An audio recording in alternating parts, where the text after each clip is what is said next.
Dans cette vidéo, on va suivre une route au milieu des champs où quelque chose un jour s'est arrêté, sans panneau, sans bruit et sans excuse. C'est une histoire, vous allez le voir, comme tant d'autres que je veux partager sur cette chaîne qui est dédiée aux routes oubliées et à ces récits qui racontent malheureusement la lente déchéance d'un pays qui est pourtant magnifique. Voilà, je vous en dis pas plus, je vous laisse découvrir tout ça et je vous souhaite un bon visionnage.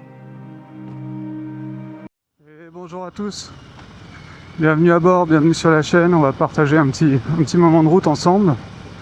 Alors ici où on est en Côte d'Or, dans le 21, et on va se diriger tranquillement vers la ville d'Ezray, le village d'Ezray. Vous allez voir, c'est un point qui est assez intéressant parce que ici dans le coin, le truc, il y a longtemps, hein, on parle de ça en 1800, enfin, pour tout vous dire, on est à côté du canal de Bourgogne. Vous allez voir, on va passer à côté. Il a été creusé ici dans les années 1830, je crois. Vous me direz dans les commentaires si je me trompe. Et on faisait de la betterave ici, pour le sucre. Et il y a une usine très importante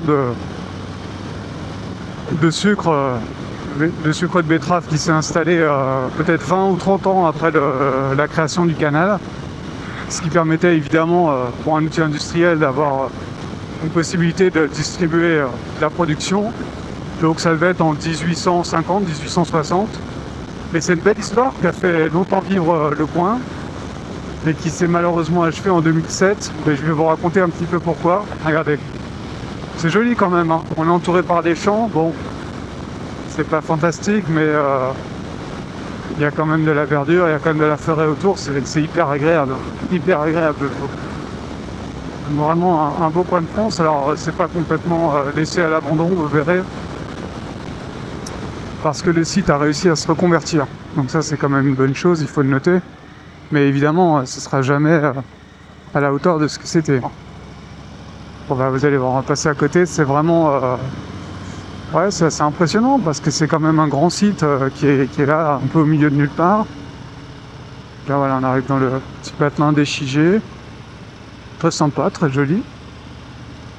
Qui est juste à côté. On est juste à côté. On va passer à côté du canal de Bourgogne, vous allez voir. Magnifique.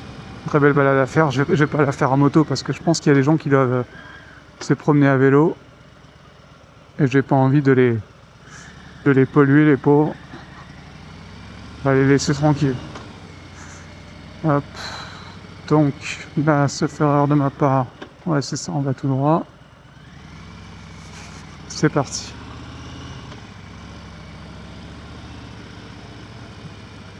Regarde, c'est marrant ça.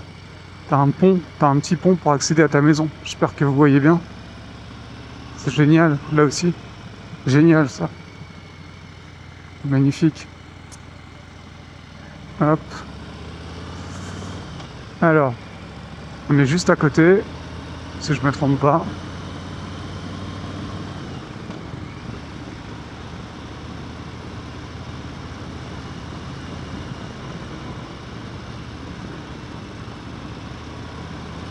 Alors, c'est joli quand même, hein. Franchement.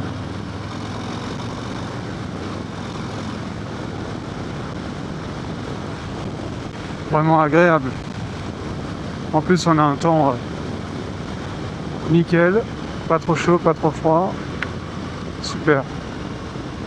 Là, tu vois, les gens qui se baladent à vélo, moi je pense qu'ils ont dû longer là, ils ont dû longer le canal et puis on dit bifurquer après. Voilà, tu vois le site là, juste sur ma gauche. Donc c'est là qu'il y avait cette fameuse usine de betteraves. Et qu'est-ce qui s'est passé ? Eh bien en 2007, l'Union Européenne a décidé de revoir le prix qui devait être un peu réglementé, tu vois, et puis les échanges de quotas. Je sais pas bien comment ça marche. En tout cas, je peux dire comment ça marche ici, hein, c'est clair et net. Ça, c'est immense comme site. Hein. Qu'est-ce qui s'est passé ? C'est pas compliqué, ça a été la fermeture. Hein. Fermeture du site 2007.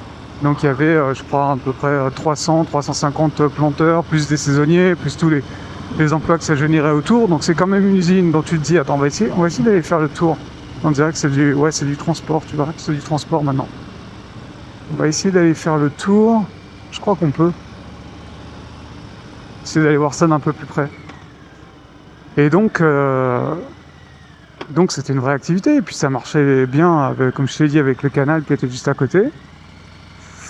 Et voilà, bon, pour des histoires de, je sais pas, de tableau Excel, de chiffres, certainement, ils étaient pas contents, donc ils ont mis fin à tout ça. Et ça a été des centaines d'emplois détruits, ça a été un véritable drame hein, ici. Ça a été un véritable drame. Et tout aurait pu s'effondrer. Tiens, on va s'arrêter là, tu vas voir. Tout aurait pu s'effondrer, mais heureusement, il y a eu des bonnes volontés, et ils ont repris le site, en fait. Et là, ce que tu vois devant toi, l'espèce comment, de dôme marron, en fait, c'est un moulin. C'est un moulin bio. C'est un moulin bio, ils font de la farine bio. Donc le site, il est quand même réutilisé, il y a une partie transport. Mais ce sera jamais ce que ça a été, évidemment. Moi, je trouve ça un peu... il est patate, le site, hein. Il est énorme. Bah, je trouve ça un peu dommage, quoi. C'est-à-dire que, bon, c'est l'Europe qui prend une décision. Alors finalement, je pense que c'est des grands groupes industriels. Regarde, on est entouré par la campagne, super. C'est des grands groupes industriels qui arbitrent tout ça, hein. Et puis les États qui sont censés nous protéger, qu'est-ce qu'ils font? Bah rien, hein. Ils accompagnent le mouvement. Bon, heureusement, tu vois, c'est pas encore, voilà. C'est pas complètement laissé à l'abandon. Et puis je crois qu'ils ont un projet. Allez, on va faire demi-tour. Ils ont un projet de faire une centrale, je crois, de panneaux photovoltaïques, l'électricité solaire. Donc c'est bien, il y a quand même des projets, mais voilà, c'est sans commune mesure avec ce que c'était, quoi. Donc ça, c'est un endroit qui aurait pu être complètement sinistré, hein. Tout ça, ça aurait pu être complètement laissé à l'abandon. Mais heureusement, il y a quand même des sociétés, des gens qui se battent. Ouais, c'est ça, là, c'est du transport, tu vois. Et c'est immense comme site, hein. Il y a quand même des gens qui se battent pour pas que la campagne soit complètement désertée. Tout finisse à l'abandon, parce que c'est quel dommage, quoi.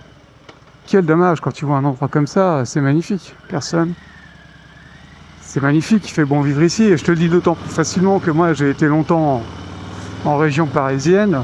Bon, quand tu reviens ici, tu respires, hein. Je me serais pas amusé de faire des images du périph', hein, c'est vraiment pas intéressant. Donc on va rentrer dans la commune d'Ezray, où évidemment il y avait tous les gens qui travaillaient dans la betterave, dans le sucre, là, habitaient là, quoi. Donc heureusement, c'est très sympa, tu vois, c'est un joli village. Heureusement, voilà, il y a encore des activités, pas mal d'activités, il y a une petite zone industrielle à la sortie, donc ça reste un endroit vivant. Tiens, la caserne de pompiers, voilà, ça reste un endroit vivant.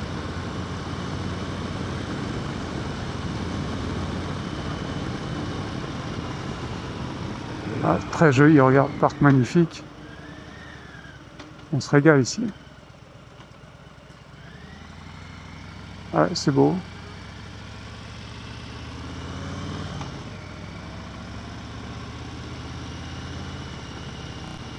Là encore, tu vois, de la verdure, des espaces, mais tu respires, hein. Et puis il me semble que quand on arrive vers la sortie du Patelin, où est-ce qu'on va aller? Ouais, on va aller par là. On va aller par là à droite, personne. La pharmacie, tu vois, quand même, hein.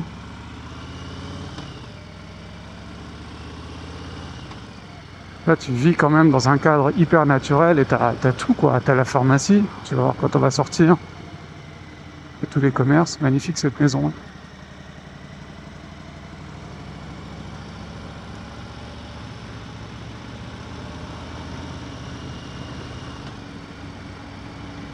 Tous les moteurs sont sortis aujourd'hui. Salut camarades.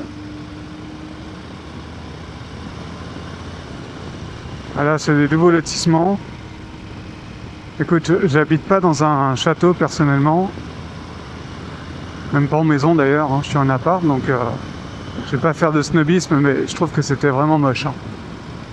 Ça, c'est des constructions modernes, on se pose franchement des questions. Tiens, regarde, tu vois. Ah, t'as plein de commerces là. Donc t'es ici, mais t'es carrément bien. T'es carrément bien. T'as tout ce qu'il faut. Ouais, je te disais sur les constructions modernes, mais c'est endémique, hein. C'est partout qu'on voit ça, hein.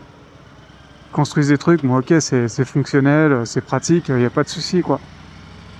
Mais bon sang que c'est moche. Et tu verras, sur la chaîne, on aura l'occasion de se balader un peu dans des petits villages, même un peu médiévaux. C'est superbe. Alors là, par contre, les villages médiévaux, évidemment, bien plus isolés. Mais bon, en tout cas ici c'est vraiment un coin sympa, quoi. Un coin sympa, et heureusement la catastrophe industrielle a été un peu compensée par les efforts des gens, des locaux, quoi. Qui essayent de corriger le tir des technocrates qui malheureusement nous fusillent un peu les campagnes, hein. Alors, dites-moi ce que vous en pensez. Dites-moi dans les commentaires si vous partagez un peu cet avis, si vous connaissez d'autres endroits qui sont concernés. Moi j'aurais plaisir à aller les visiter, hein. J'aime bien aller me balader un peu partout, même si je rayonne pas mal autour de chez moi. Moi je suis sur le secteur de la Bourgogne-Franche-Comté. Et voilà, et ben écoutez, je vous retrouve très vite pour une prochaine vidéo, mais pour un nouvel endroit un peu oublié, peut-être un peu abandonné. Bon, vous verrez, je vous ferai la surprise. Allez, portez-vous bien et à très vite.